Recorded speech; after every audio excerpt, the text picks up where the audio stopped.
transmitiendo desde la Ciudad de México. Urus Radio, una estación para compartir.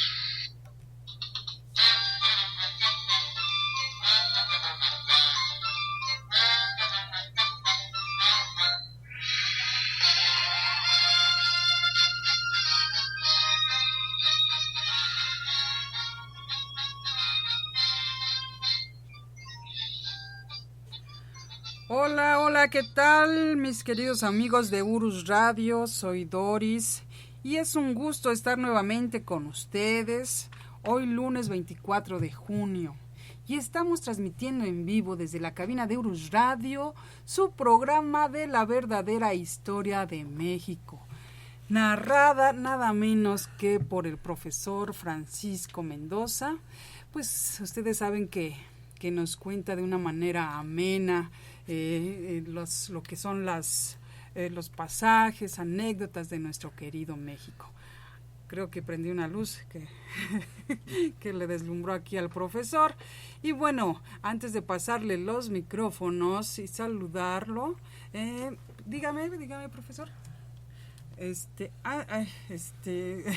Antes de pasarle los micrófonos, profesor, queremos agradecer a todos los que nos escuchan, ¿sí? Tanto en el país como en el extranjero, y pues a nuestros seguidores de YouTube, de Facebook, de Twitter.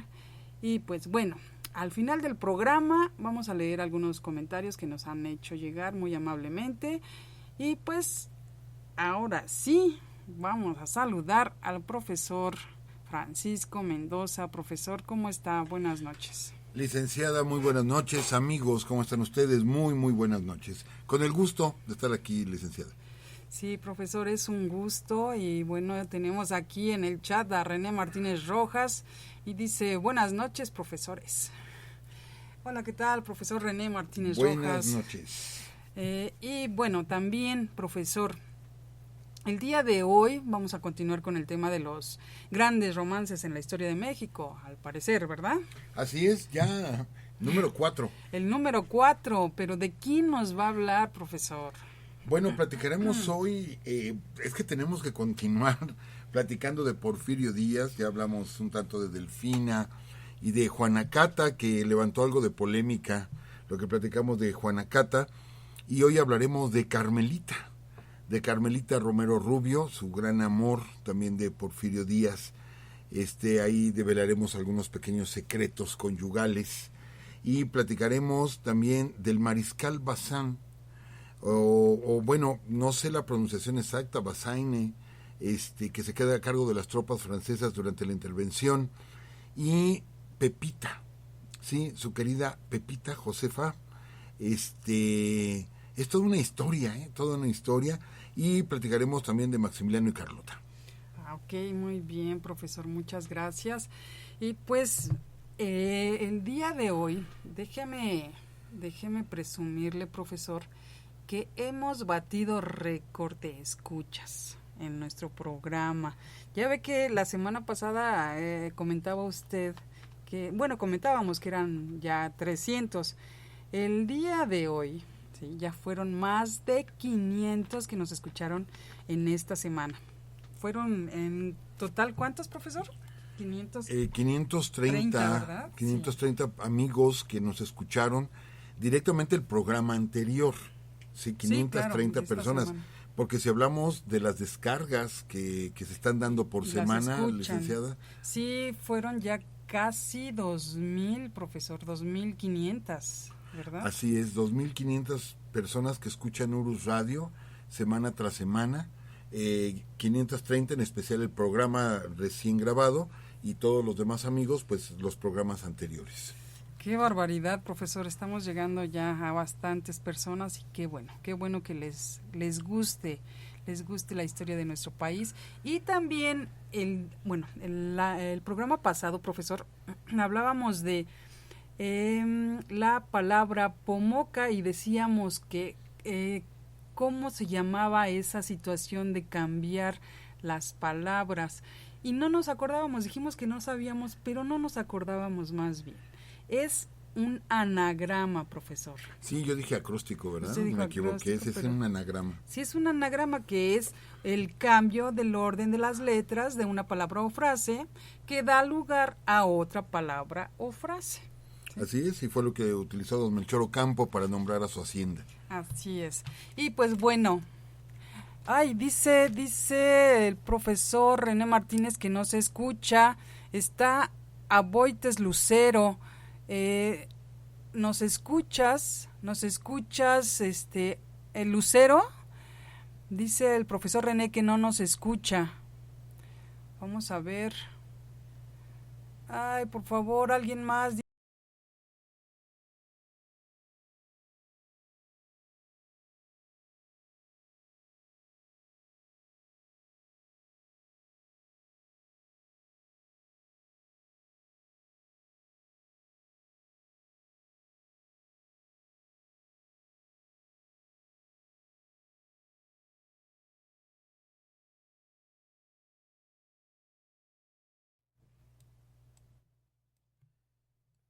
Ya se escucha, dice nuestro amigo René. Bueno, pues continuamos así. A ver, aquí. Ahora sí ya no se escucha. Por estar arreglándole, quitamos el volumen, pero creo que ya se escucha bien. Aquí estamos nuevamente. ¿Estamos? Profesor René, creo que era situación de tu internet. Pero bueno, profesor, empecemos entonces con el tema. Pues sí, amigos que nos escuchan, enviarles un saludo. Hace ratito, bueno, nos llegan mensajes de nuestros amigos, nos decía nuestro querido amigo Carlos Jasso de Anda, que ya tenía rato que no saludábamos. Dice, ¿cuándo van a hablar de Peña Nieto y su esposa? Y bueno, ya le digo, prepararemos el programa como un gran romance de telenovela, realmente. Pero bueno, estos pudieran parecer romances de telenovela, los que vamos a platicar o los que hemos estado platicando, pero son reales, totalmente reales, ¿sí? Platicábamos de don Porfirio Díaz. Porfirio Díaz, que bueno, ya platicamos que se casa con su sobrina Delfina, luego ella fallece y tuvo por ahí amores con Juana Cata, que también es cierto que hay versiones que dicen que es un rumor, pero las fuentes que nosotros estuvimos consultando, que también tienen este dato de que no hay una prueba contundente del amorío de Porfirio Díaz con Juana Cata, la pregunta que se hacen, ¿y cómo es posible que Porfirio Díaz le construye un palacete como una réplica del castillo de Chapultepec? ¿Cómo hace desviar la vía del ferrocarril para que quede a 2 metros de la puerta de su casa? ¿Cómo es que Porfirio Díaz, cuando va para allá, deja su guardia presidencial afuera y él se encierra por 4 o 5 horas con Juana Cata? Y uno dice, bueno, sí es cierto, no tenemos la prueba tajante, que sería una fotografía, una carta, no existe, pero entendemos con todas esas situaciones de que sí había algo entre ambos personajes.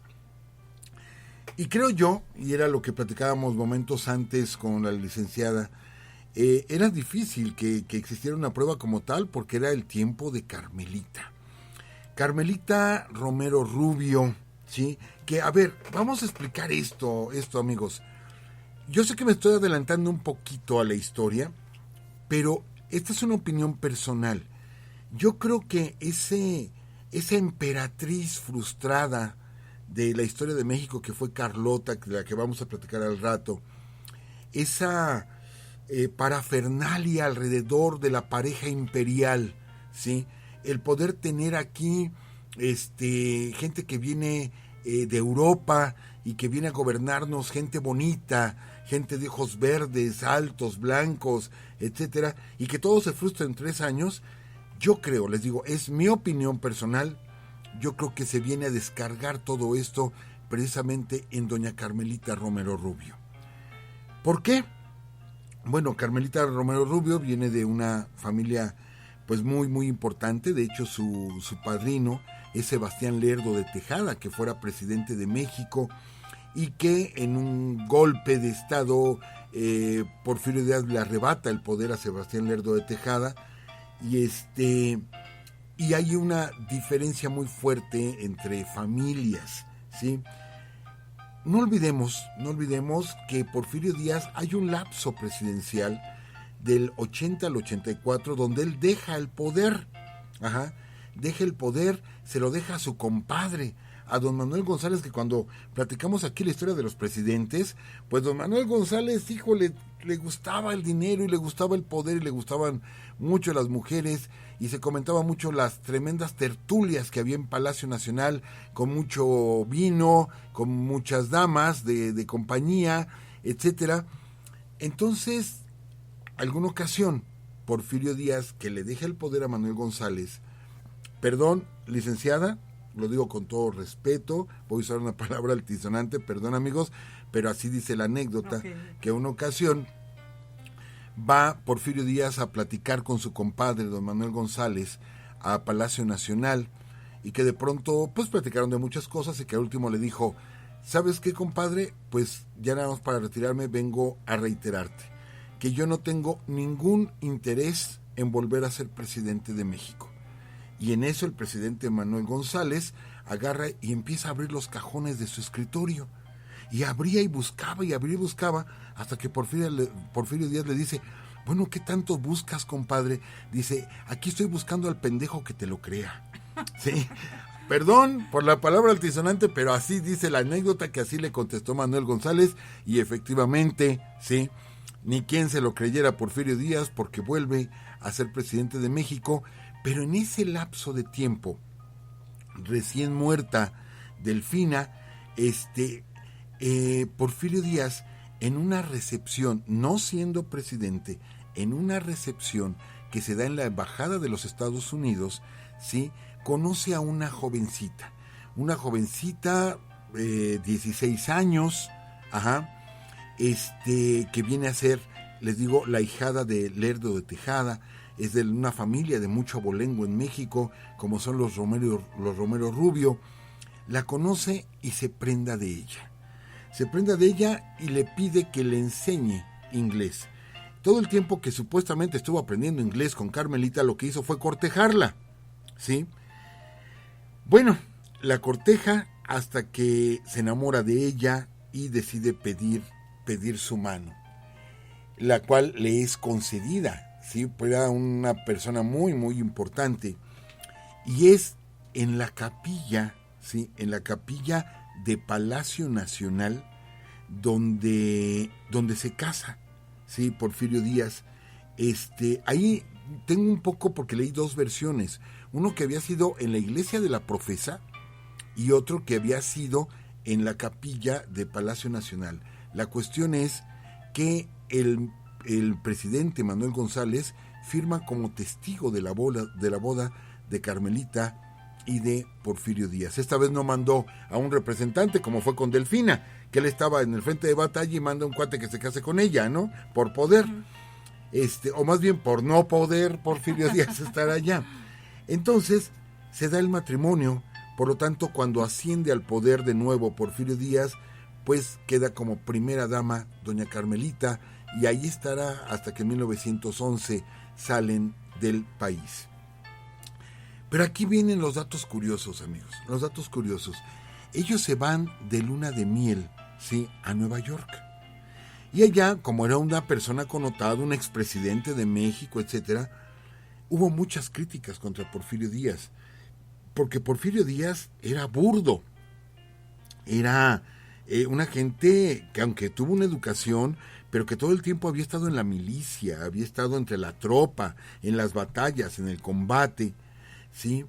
Entonces, algo que les molestaba mucho a los norteamericanos es que escupiera Porfirio Díaz sobre las alfombras, y que, les digo, no tenía modales, ¿sí?, modales para la sociedad de ese tiempo, la sociedad neoyorquina, y se le criticó por lo mismo mucho.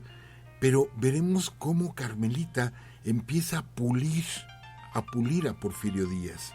Lo empieza a ser una persona elegante, una persona bien vestida, una persona que dictaba la moda. Junto con ella, dictaba la moda aquí en México. Eran famosas las fiestas que se realizaban en el castillo de Chapultepec, que eran fiestas sumamente exclusivas. Carmelita, y es aquí donde vamos a entrar en ciertos detalles, Fue una mujer muy, muy querida por el pueblo, una mujer que se dedicó a lo suyo como primera dama. Esto es, bueno, lo que dictaba en ese tiempo la sociedad. Se dedicaba a atender a los huérfanos, a las viudas, a fundar hospitales, a fundar hospicios. Era sumamente católica Carmelita. Y bueno, pero hay una cuestión, amigos. Al paso de los años se han ido descubriendo documentos. Hace poco tiempo se descubrió algo que confirmó un dicho o un rumor, el hecho de que Carmelita Romero Rubio murió virgen. Nunca tuvo relaciones sexuales con Porfirio Díaz. Era un rumor, ¿sí? No se tenía como que la prueba palpable, así, tangible, de que esto haya sucedido. Lo que sí se sabía es que dormían en habitaciones separadas.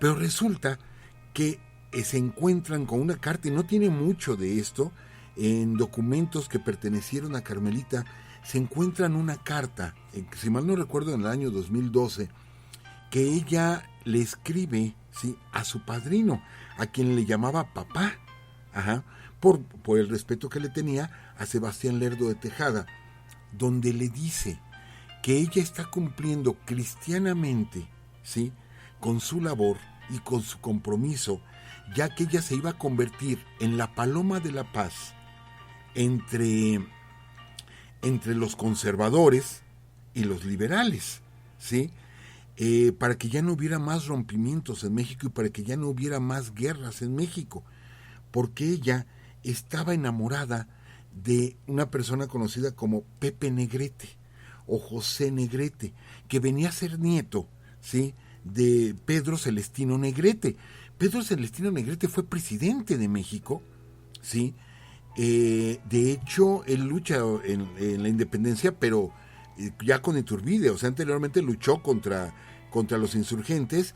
Él es de las gentes de Iturbide, llega al poder, ¿sí?, Iturbide, y después llegaría al poder Pedro Celestino Negrete. O sea que viene de esas familias de criollos, de esas familias adineradas en México.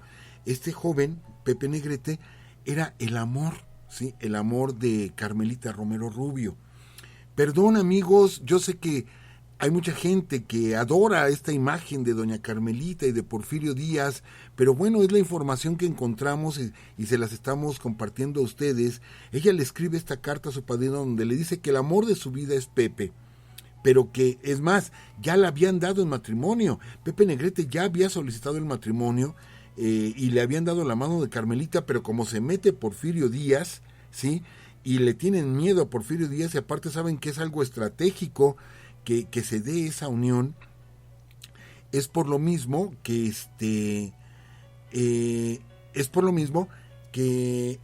que le ceden la mano a Porfirio Díaz.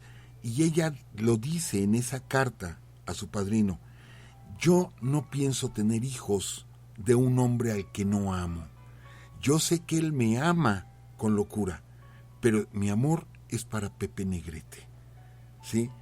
Entonces, imagínense, esta es una situación fuerte, porque Porfirio siempre amó a Carmelita, ¿sí? Era el amor de su vida. Bueno, también Juana Cata y también Delfina y también varias, ¿verdad? Pero bueno, estuvo con ella todo el tiempo. Le llevaba 34 años de edad, 34 años mayor que ella. Pero les digo, encontramos este dato, se nos hizo muy interesante, lo compartimos con todos ustedes aquí en Urus Radio. Y por eso, con esto se confirma un rumor que había en aquellos años de la servidumbre que decían no duermen juntos, ¿sí? Entonces, entendemos ahora por qué también Porfirio Díaz visitaba a Juana Cata, ¿sí? Visitaba a Juana Cata. Empezamos a entender algunas de estas situaciones. Sí, hay cierta especulación en lo que estamos diciendo. Solo aportamos los datos y armamos como un pequeño rompecabezas. Pero bueno, Carmelita Romero Rubio se cuenta que se llevó no solo esos secretos a la tumba, sino se llevó otro secreto que yo sé que haría millonarios a muchísimas personas, y que es que ella, noten ustedes, amigos, vean fotografías de Porfirio Díaz en su primera etapa presidencial, y de Porfirio Díaz ya por ahí del año de 1900, vean cómo la piel es muy clara de Porfirio Díaz. Y lo que dicen que al principio a regañadientes y Porfirio no quería, pero Carmelita le insistía para ponerle una crema que ella, conocía la fórmula, ella preparaba esa crema, tenía como base concha de nácar y polvo de arroz y otros ingredientes que ella ponía, y todas las noches, ¿sí?, le ponía la crema a Porfirio Díaz. Imagínense ustedes, a Porfirio Díaz, el héroe del 2 de abril, a Porfirio Díaz, peleando contra los franceses, todo un militar, y en la noche su mujer lo llenaba de crema. ¿Pero qué creen? ¿Que le funcionó? Porque le aclaró la piel. Imagínense qué no hubiera dado Michael Jackson por esta receta, ¿verdad? Porque sí le funcionó y se llevó ese secreto a la tumba, porque mucha gente lo notó y le pidieron la crema y nunca les quiso decir cómo la hacía doña Carmelita. Y bien, pero era tanto el amor que Porfirio tenía por ella, que permitía todo ese tipo de cosas, que no lo digo con sorna, porque hay muchos varones que utilizan crema, o sea, ese no es el problema. Estamos hablando de la personalidad de alguien de principios del siglo XX. Sí, que acuérdense que aparte su yerno resultó ser el famoso 41 y que lo desterró al estado de Morelos, o sea, entendamos la personalidad de Díaz, no por el hecho de ponerse crema, eso no, para nada, o sea, pero para nada. Sí, es más, yo luego traigo la piel reseca y me pongo crema, o sea, no hay ningún problema. Pero para una personalidad de aquel tiempo sí era muy complicado todo este tipo de situaciones, ¿sí?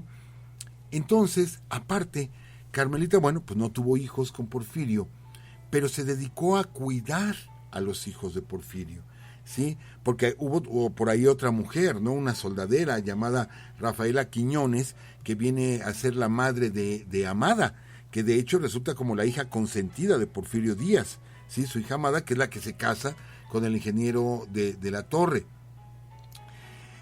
Es más, vean el carácter de Porfirio Díaz. Aquí hemos platicado muchas cosas acerca de él, pero nos encontramos con otros detalles, otras anécdotas. Por ejemplo, había un sacerdote, porque cuando alguien tenía problemas con sus maridos, con sus hijos, que los detenía la policía, etcétera, etcétera, todas las mujeres corrían, las mamás, las esposas corrían con Carmelita para que Carmelita hablara con el presidente, porque sabían que el presidente cedía ante las peticiones de Carmelita.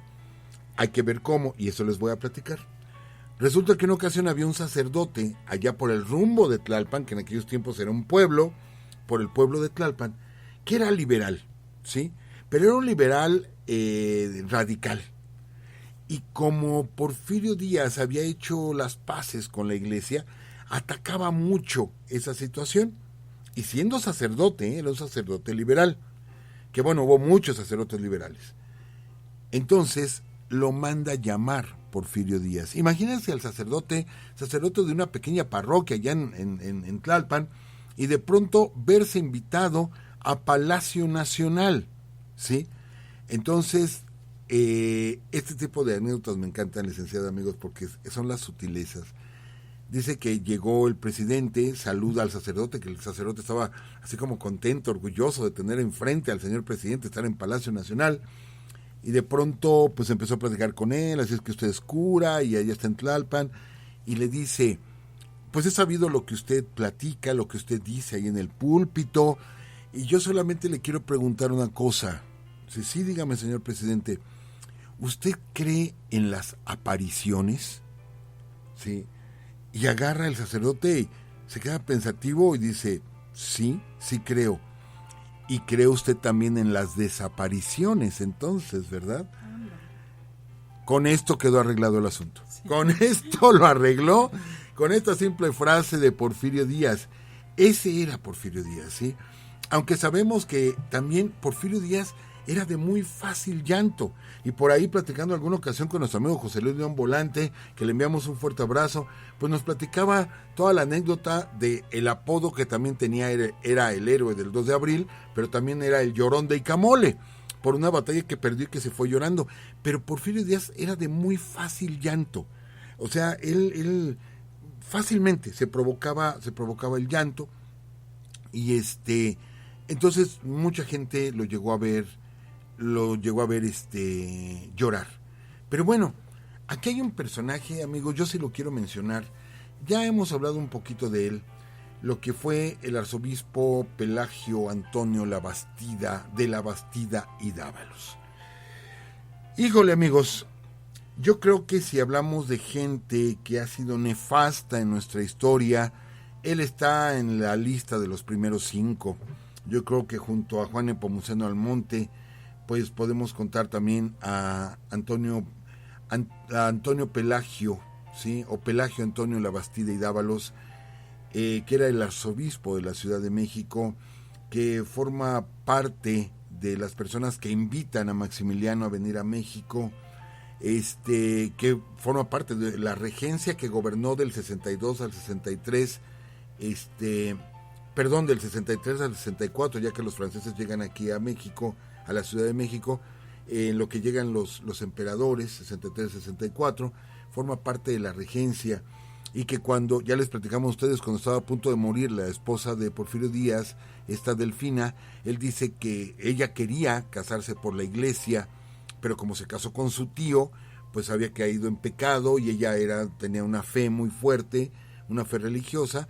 Entonces llama Porfirio Díaz al arzobispo, y el arzobispo le dice que no los puede casar porque están en pecado, que a menos que él abjure la Constitución de 1857 es como podrá casarlos. Y Porfirio Díaz abjura la Constitución del 57 con tal de cumplirle ese gusto a su en ese momento amada Delfina, para que los pueda casar por la iglesia Pelagio Antonio La Bastida.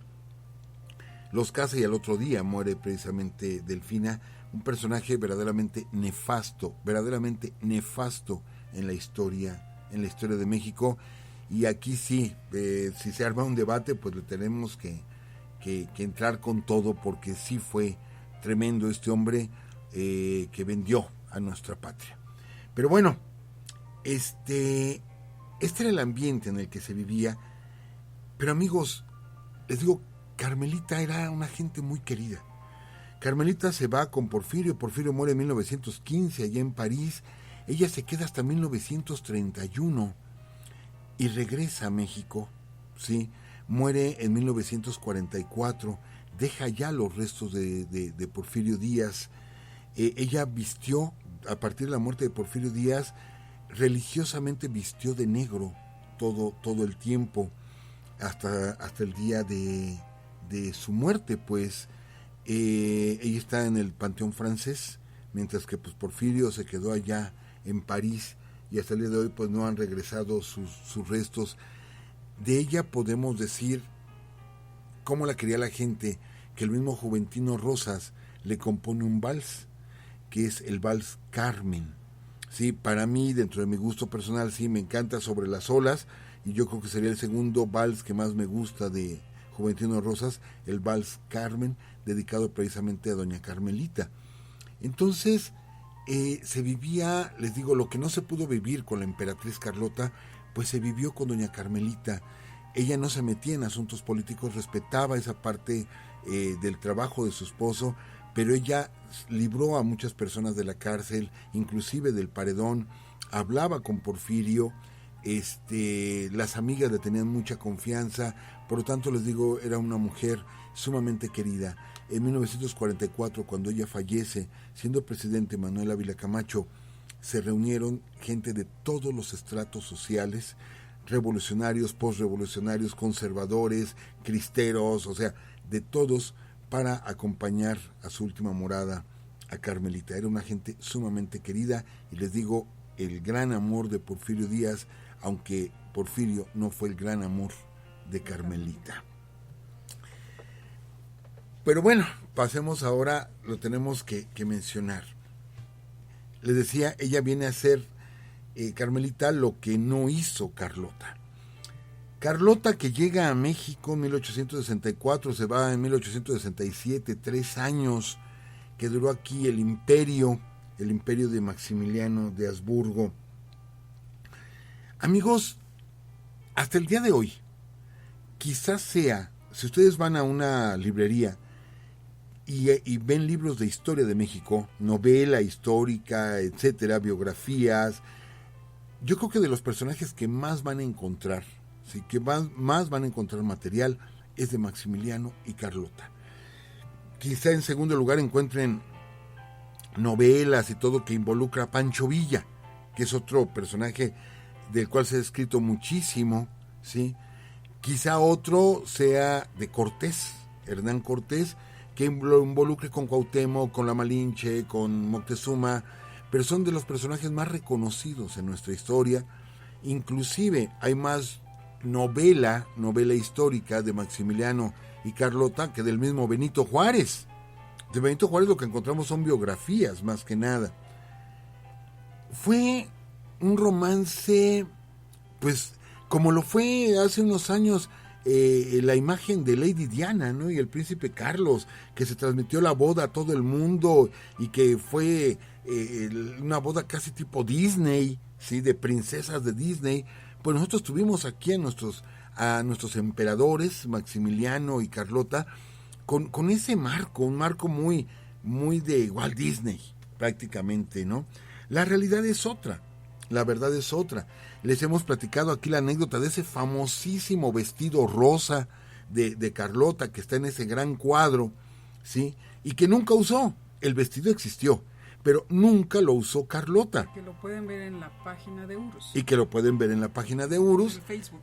El pintor pintó el vestido y luego pintó ahí el rostro, el busto, vamos, de Carlota, y nunca lo usó, mas sin embargo fue inspiración de decenas y decenas y decenas de jovencitas quinceañeras que todas decían, yo quiero un vestido como el de Carlota.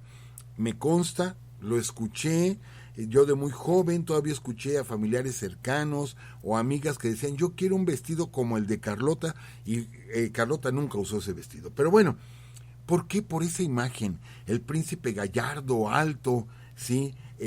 Rubio, de ojos verdes, o sea, todo un príncipe, que recuerdo mucho la frase de Benito Juárez cuando lo conoció, ¿no? Con Bueno Faber del Cadáver, y que dijo, lo creía yo más alto. Sí, me encanta esa frase de Benito Juárez, por la connotación, porque no solamente estaba hablando de la estatura, estaba hablando de muchas cosas alrededor de ello. 1864 llega la emperatriz Carlota junto con Maximiliano en el Novara, el barco que los trajo y que posteriormente se llevaría a los restos de Maximiliano.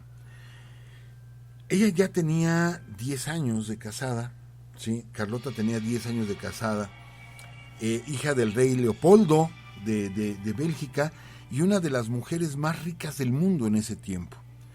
Pero aquí nos enfrentamos a otra situación muy parecida a la de Carmelita y Porfirio, pero ahora en el caso del varón. Resulta que Carlota no fue el amor de su vida de Maximiliano, ¿sí? Maximiliano sí de Carlota. De hecho, se ha consignado que las últimas palabras que dijo Carlota en 1930 y tantos, cuando ella muere, fueron dedicadas a Maximiliano, ¿sí? O sea, fue el amor de su vida por completo. Mas, sin embargo, Carlota cuando llega a Europa llega embarazada, ¿sí? Pero bueno, a ver, explicaremos un poquito cómo está la situación aquí. Carlota, su mamá muere cuando ella tenía 10 años de edad. Era una niña.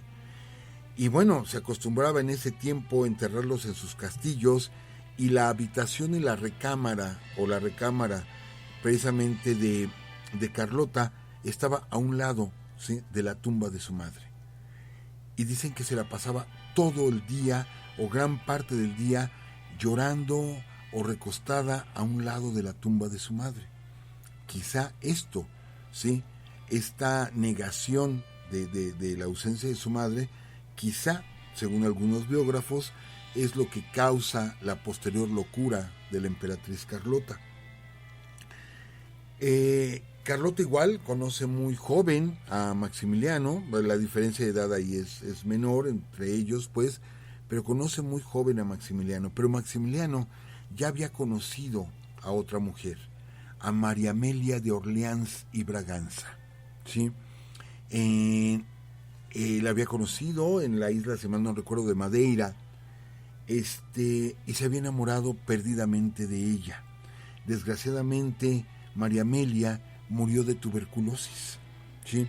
Él hubiera deseado casarse con María Amelia, no fue posible por la muerte de ella.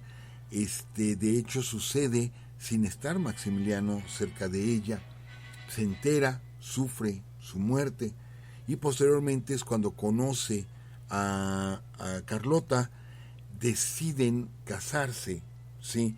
Pero insisto, Maximiliano no estaba enamorado de ella, Carlota sí de él, ¿sí? Y es más, cuando se casan, se van de luna de miel a Brasil, ¿sí?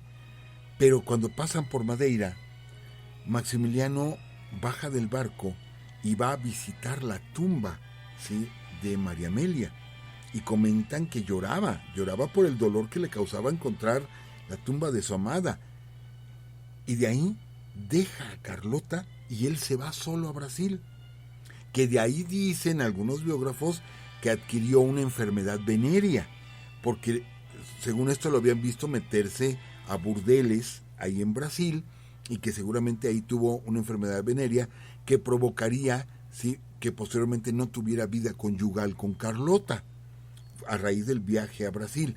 La cuestión es que él se va 3 meses, regresa por Carlota, y ese matrimonio ya se había acabado. ¿Por qué? Porque Carlota siente el desprecio, se da cuenta de que no es tan enamorado él de ella, siente ese desprecio por parte de Maximiliano, regresan, ¿sí?, a Europa continental, posteriormente los invitan a venir a México, les dicen que México los está esperando con los brazos abiertos, y Carlota, también según muchos de sus biógrafos, ella lo que quería era un reino, era un lugar para ella poder gobernar. Entonces ella es la que termina por convencer a Maximiliano. Maximiliano tenía que renunciar a sus derechos de sucesión al trono de Austria, ¿sí?, y lo convence Carlota de que renuncie a esos derechos y de que acepten el trono de México, y ahí vienen para México, pero sobre todo a causa de Carlota. Recuerdo aquella frase, ¿se acuerda, licenciada, que también a usted le saqué una sonrisa cuando les platiqué aquella frase, cuando dijo Maximiliano, le dice al general Miramón, ya a punto de ser fusilados, bueno, la noche anterior, que dice, Miramón, dice, yo estoy aquí por no haberle hecho caso a mi mujer. Y le contesta Maximiliano, al contrario de usted, yo estoy aquí por haberle hecho caso a la mía. Sí, claro, ¿sí? me acuerdo. Bueno, pues efectivamente, sí, Maximiliano estaba aquí por hacerle caso a Carlota. Llegan a México, ya les hemos platicado que la recepción no fue lo que ellos esperaban, el puerto de Veracruz estaba solo, el puerto de Veracruz, pero conforme van avanzando, se van encontrando con los conservadores. Lo que fue Puebla y sobre todo la ciudad de Cholula fue una fiesta tremenda, arcos triunfales, la gente feliz, las campanas tocadas a vuelo. Imagínense, viene un emperador extranjero a gobernarnos, hay que tocar todas las campanas porque los extranjeros nos están absorbiendo y nos vamos a volver colonia francesa, bravo, hurra. No puede ser. No puede ser eso, ¿sí? Mas, sin embargo, bueno, se lo creyeron, que eso iba a suceder. Posteriormente, Maximiliano y Carlota llegarían aquí a la Ciudad de México. Se ha comentado mucho que la primera noche Maximiliano tuvo que dormir arriba de la mesa de billar porque la cama estaba llena de chinches. Ellos dos también tenían recámaras separadas, que eso no es raro, amigos, ¿eh? Era lo usual en las cortes europeas y todo, que los matrimonios durmieran separados a nivel de la corte. Como también, ya que platiquemos del embarazo de Carlota, pues también fue algo común en la nobleza europea, sí, que hubiera hijos que no eran del esposo o de la esposa, o sea, esto sucedió bastante. Pero bueno, Maximiliano, o sea, no procrearon hijos con Carlota, y Maximiliano en alguna ocasión estando en Querétaro, le llevan a un niño cuya madre había muerto, un niño Tomí, y él decide adoptarlo, ¿sí?, para tener un sucesor al trono. El niño fallece a los 3 días, pero cuando se entera Carlota de lo que había hecho Maximiliano, así como, ay, Max, ¿cómo se te ocurre, sí, adoptar un niño y nombrarlo tu sucesor? A Carlota nunca le gustó la idea, Lo que sí que Carlota era quien realmente movía el imperio, mientras Maximiliano se la pasaba de un lado para otro y sobre todo en sus visitas a Morelos, al Jardín Borda, que ya platicaremos porque no vamos a acabar en este programa de platicar de Maximiliano y Carlota, no. Terminaremos la próxima semana. Pues la que mandaba aquí era Carlota, la que promovió que se construyeran ferrocarriles, la que promovió la creación de hospitales, la educación en México. Todo era Carlota, ella era la que gobernaba porque Maximiliano casi nunca estaba aquí. Entonces, hemos platicado, por ejemplo, esa anécdota, ¿no?, que se nos hizo muy curiosa, de que alguna vez visitando las poblaciones alrededor de la Ciudad de México, llegó a un barrio en el norte de la ciudad que era conocido como el barrio de la Lagunilla o el barrio de Tepito. Y dicen que ahí los festejaron, pues era la emperatriz, iba con su corte, con sus damas de compañía, y le dieron una bebida natural de estas tierras, mejor conocida como pulque, y que a ella le agradó muchísimo al paladar, pero después de 2 tarros de pulque dicen que la emperatriz estaba irreconocible. Esto es que le pusieron tremenda borrachera en Tepito a la emperatriz Carlota, que la tuvieron que sacar inmediatamente porque se le subió el famoso pulque de Tepito. Pero bueno, aquí vamos a cortar, licenciada, porque usted tiene que leer algunos mensajes, nos dijo que nos iba a leer algunos mensajes. Vamos a cortarle aquí, continuamos la próxima semana. Sí, profesor, tenemos varios mensajes y también vamos a saludar a los que están en el chat porque luego no les hacemos justicia.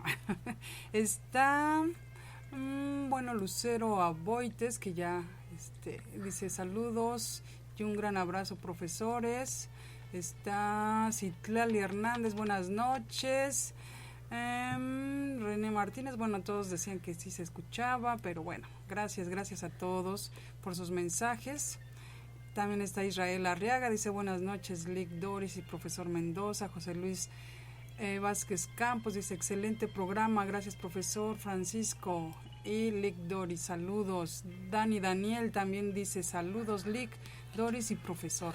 Ok, vamos a leer un mensaje que nos mandó Marlene Goods. Dice, hola, les cuento que mi familia y yo nos fuimos de México en mi adolescencia y estando lejos de ella, quiero saber si su historia y ustedes han abierto esa puerta de sabiduría que no quiero cerrar. A favor de mandar información sobre las clases de náhuatl, sí, póngase en contacto por favor con el profesor René Martínez Rojas, que a lo mejor igual bueno, mandamos tus datos, se los mandamos a él. Y pues también tenemos mensajes que nos mandan en Facebook.